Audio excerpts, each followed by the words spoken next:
কোথায় আমার সেনাপতি? প্রবেশ করো আমার দরবারে। আদেশ করুন মহারাজ। আমার রাজ্যের কি হাল, আমার প্রজাদের কি হাল? ঠিক আছে মহারাজ, আমি বয়ে বলবো না নির্ভয়ে বলবো? না না, তোমার কোনো ভয় নাই, তুমি নির্ভয় বলো। ঠিক আছে, আপনার রাজ্যের প্রজারা বলেছে আপনি বলে আটকুরা বাদশা।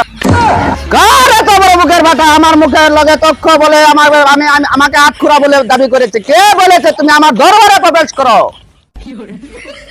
আমার মুখের সঙ্গে তক্ষ বলেছে আমি না রাখিব রাজ্য ভার করিব ভানা ভানা, 12 বছরের জন্য কাঁদাবো বলে দানা দানা। ঠিক আছে মহারাজ। উজির, তুমি এখনই চলো, যায় 3.5 জন মানুষকে কারাগারে নিক্ষেপ করো, আর 3.5 জন মানুষকে গরাদান রিজার্ভের হেমকে নিক্ষেপ করো। ঠিক আছে রাজা সাহেব। আজকের মতো দরবার এখানেই ভঙ্গ হলো। ঠিক আছে মহারাজ।